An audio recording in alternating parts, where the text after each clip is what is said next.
નમસ્કાર વિદ્યાર્થી મિત્રો, ધ સ્કૂલ ઓફ સાયન્સ શાળા પરિવાર તરફથી આપનું ધોરણ 9 સંસ્કૃત વિષયમાં હાર્દિક સ્વાગત કરું છું.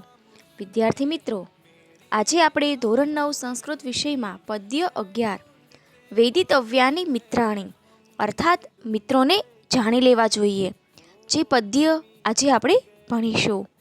સંસારના સાહિત્યિક જગતમાં સૌથી મહાકાય કૃતિ તરીકે જેની પ્રસિદ્ધિ છે એ મહાભારત નામે જાણીતી કૃતિ મહર્ષિ વ્યાસે રચેલી છે. હાલમાં આ મહાભારત ગ્રંથ લગભગ 1,00,000 શ્લોક પ્રમાણવાળો છે. મહાભારતમાં 18 પર્વ આવેલા છે. પ્રથમ પર્વનું નામ આદિ પર્વ છે, જ્યારે સૌથી છેલ્લું પર્વ સ્વર્ગારોહણ પર્વ છે. 12મા શાંતિ પર્વમાં જીવનની અનેકવિધ સમસ્યાઓના સમાધાન નિરૂપવામાં આવ્યા છે. શાંતિ પર્વમાં કુલ મળીને 365 અધ્યાય આવેલા છે.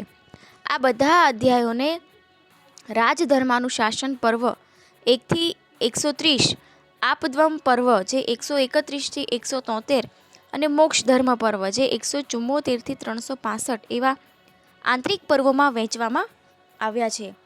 આંખોમાં આપદ્ધર્મ પર્વમાં ભીષ્મ અને યુધિષ્ઠિરનો સંવાદ આવેલો છે. એમાં રાજનીતિના ઉપદેશ છે. આવા એક પ્રસંગે માણસે પોતાના મિત્રો રાખવા જોઈએ એવો બોધ યુધિષ્ઠિરને આપ્યો છે. આ ઉપદેશ દરમિયાન એ પણ બતાવવામાં આવ્યું છે કે મિત્ર કેવા હોવા જોઈએ અને તે કેવી રીતે બનતા હોય છે અને કેવી રીતે તે આપણા ઉપર ઉપકાર કરતા હોય છે. જે આપણને આ કાવ્યમાં સમજૂતી પ્રાપ્ત કરીશું તો ખ્યાલ આવશે કે મિત્રો હકીકતમાં કેવા હોય છે. વેદિતવ્યાની મિત્રાણી વિજ્ઞેયા ચ અપી શત્રવ એતત સુસૂક્ષ્મં લોકે અસ્મિન દ્રશ્યતે પ્રાજ્ઞસમ્મતમ. વેદિતવ્યાની મિત્રાણી એટલે કે મિત્રોને જાણી લેવા જોઈએ. વિજ્ઞેયા ચ અપી શત્રવ અને શત્રુઓને પણ ઓળખી લેવા જોઈએ. એતત સુસૂક્ષ્મં લોકે અસ્મિન આ દુનિયા મતલબ સૂક્ષ્મ જે ખૂબ જ સૂક્ષ્મ અગત્યથી જણાય છે. લોકે અસ્મિન એટલે કે આ લોકો દ્વારા, દ્રશ્યથી એટલે જોવા મળે છે, પ્રાજ્ઞસમ્મતમ એટલે જે ડાહ્યા અને સમજદાર. ભાષાંતર જોઈએ, મિત્રોને જાણી લેવા જોઈએ અને શત્રુઓને પણ ઓળખી લેવા જોઈએ. આ દુનિયામાં આ બાબત ડાહ્યા અને સમજદાર માણસોને માન્ય અને ખૂબ જ સૂક્ષ્મ અગત્યની જણાય છે.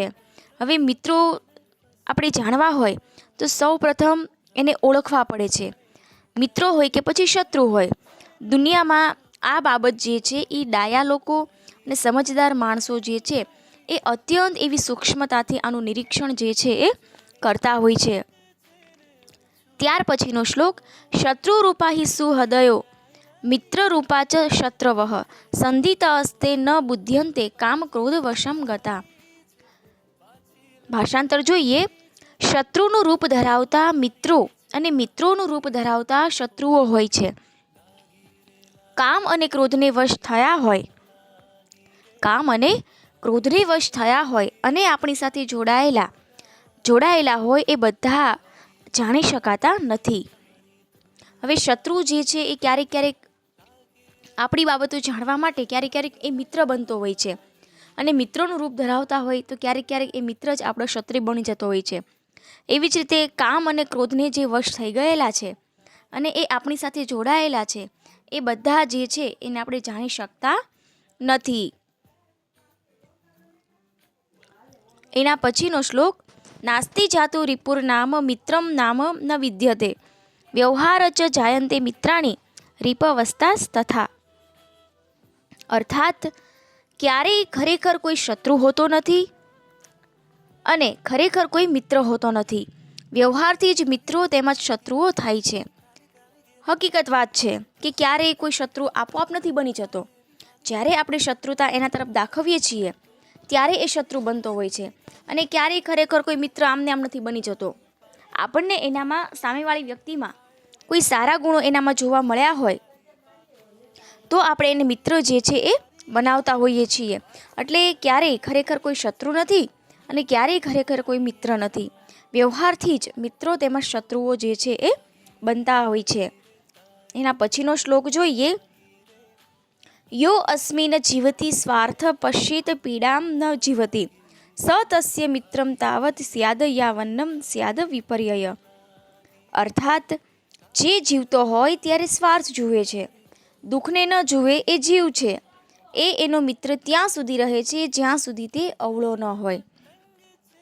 મતલબ માણસ જે છે એ પોતાની સ્વાર્થ વૃત્તિ દ્વારા પોતાનું જીવન જે છે એ જીવતો હોય છે, ક્યારે પણ પોતાના દુઃખ જે છે એ જોતો નથી અને જીવન જીવતો જાય છે. હવે આ એનો મિત્ર ત્યાં સુધી હોય કે જ્યાં સુધી એ અવળો, મતલબ એ ખરાબ વર્તન ન કરે ત્યાં સુધી એનો મિત્ર જે છે એ રહેતો હોય છે. મતલબ મિત્ર પણ સ્વાર્થ અનુસાર હોય છે કે સ્વાર્થ પૂરો થાય એટલે પછી મિત્રતા જે છે એ પૂરી થઈ જતી હોય છે.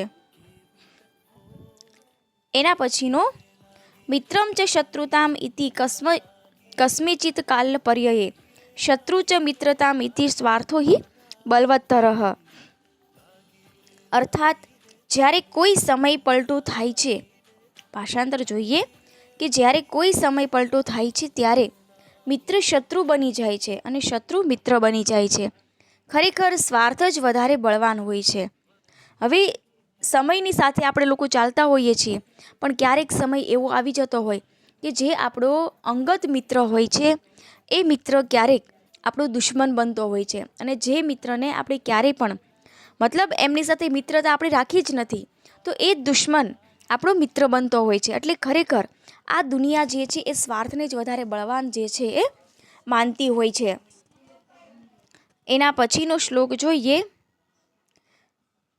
તત્મિત્રમ કારણમ સર્વમ વિસ્તરેણ અપી મે શૃણુ કારણાત પ્રિયમ ઇતિ દ્વેષો ભવતી કારણાત. અર્થાત અનુવાદ જોઈએ. તે મિત્ર સર્વના કારણરૂપ છે, વિસ્તારથી પણ મારી પાસેથી તું સાંભળ. એ કારણથી પ્રિય બની જાય છે અને કારણથી જ દ્વેષને પાત્ર બની જાય છે. હવે અહીંયા કવિ કહે છે કે બધાના મિત્રો કોઈને કોઈ કારણરૂપ હોય છે. વિસ્તારથી પણ તું જો સાંભળ તો મારી પાસેથી તું સાંભળ કે એ કારણથી એ પ્રિય સ્નેહી બને છે અને એ જ કારણથી એ દ્વેષ રાગને ઉત્પન્ન કરતો હોય છે. ત્યાર પછીનો શ્લોક.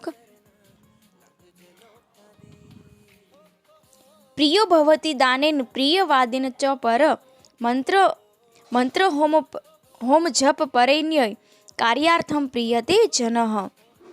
ભાષાંતર જોઈએ. કોઈ એક માણસ દાનથી પ્રિય થાય છે અને બીજો માણસ મધુર વચનથી પ્રિય થાય છે. કોઈ અન્ય માણસ મંત્ર, હોમ, હવન અને જપથી કામ પાર પાડવા માટે એને ખુશ કરાય છે. એટલે કોઈ દાન આપીને પ્રિય બનતું હોય છે, તો કોઈ માણસ પોતાની મધુર વાણી દ્વારા અન્ય વ્યક્તિને પ્રિય થતો હોય છે. જ્યારે અન્ય માણસ હોમ હવન, કર્મકાંડ, જપ તપ આ બધું પાર પાડવા માટે એ લોકોને જે છે એ ખુશ કરતો હોય છે. એના પછીનો શ્લોક 8મા શ્લોકની સમજૂતી પ્રાપ્ત કરીએ. ઉત્પન્ના કારણે પ્રતિરાસીનો કારણાંતરે પ્રધ્વસ અસ્તે કારણાસ્થાને સા પ્રતિ નિર્વિની વર્તતે. અર્થાત આપણા બંને વચ્ચેની પ્રીતિ એક કારણથી કે બીજા કારણથી ઉત્પન્ન થઈ હતી, એ કારણ નાશ પામતા પ્રીતિ પલટાઈ જાય છે. હવે બંને મિત્રો વચ્ચે જે સ્નેહ બંધાણો છે, હવે એ એક કારણથી કે બીજા કારણથી ઉત્પન્ન થાય, પણ જ્યારે એનો એ જ સ્નેહ જ્યારે નાશ પામે છે ત્યારે એ સ્નેહ જે છે એ આપણને પલટો એટલે કે બદલો થતો જોવા મળે છે. એટલે સ્નેહને લીધે કોઈ કારણથી જ એ સ્નેહ આવતો હોય છે અને એ કારણ જ્યારે પૂરું થતું હોય છે ત્યારે સ્નેહ પણ જતો રહેતો હોય છે. એના પછીનો શ્લોક જોઈએ. આત્મરક્ષણ તંત્રાણામ સુપરીક્ષિતકારીણામ આપદો નોપદ્યને પુરુષાણામ સ્વદોષજા. અર્થાત ભાષાંતર જોઈએ. પોતાનું રક્ષણ કરવા માટે સ્વાધીન અને સારી રીતે ચકાસીને કાર્ય કરનાર લોકોને પોતાના દોષોને લીધે થતી આપત્તિઓ આવતી નથી. હવે પોતે જ્યારે રક્ષણ કરતો હોય છે ત્યારે પોતાને આધીન અને સારી રીતે ચકાસીને એ કાર્ય કરનાર લોકોને પોતાના દોષોને લીધે આપત્તિઓ ક્યારેય પણ આવતી નથી. એટલે એ પોતાનું રક્ષણ કરવા માટે એ સારી રીતે ચકાસીને કાર્ય કરે છે, માટે એ આપત્તિઓ જે છે એ દોષોને લીધે ક્યારેય પણ આવતી નથી. એના પછીનો છેલ્લો શ્લોક જોઈએ. શત્રુન સમ્યક વિજાનાતિ દુર્બલા એ બલિયસ નતેષામ ચલ્યતે બુદ્ધિ શાસ્ત્રકૃતમ નિશ્ચયા. અર્થાત ભાષાંતર જોઈએ. જે બળવાન શત્રુઓને સારી રીતે જાણે છે એમની શાસ્ત્રના અર્થ પ્રયોજનના આધારે નક્કી કરાયેલી બુદ્ધિ દુર્બળ હોય તો પણ ચલિત થતી નથી. મતલબ જે બળવાન શત્રુ છે એ સારી રીતે જાણતો હોય છે, એમના શાસ્ત્રના અર્થ, એનું પ્રયોજન, હવે એ આધારે નક્કી કરી અને બુદ્ધિ જે છે એ દુર્બળ હોય તો પણ ક્યારેય એ ચલિત, મતલબ ક્યારેય એની બુદ્ધિ ડગમગતી નથી. તો અહીંયા સરસ મજાના આપણે 10 શ્લોકો જે છે એ પૂર્ણ કરીએ છીએ. ત્યારબાદ ભાષાંતર લખાઈ જાય એના પછી જે સ્વાધ્યાય છે એ નોટબુકમાં સારા અક્ષરે લખી અને પ્રશ્નોના જવાબની તૈયારી કરવી અને શ્લોક પૂર્તિ જે આપેલી છે એની પણ તૈયારી કરવી. તો વિદ્યાર્થી મિત્રો, ફરી નવા વિડીયો સાથે મળીશું. ત્યાં સુધી અસ્તુ.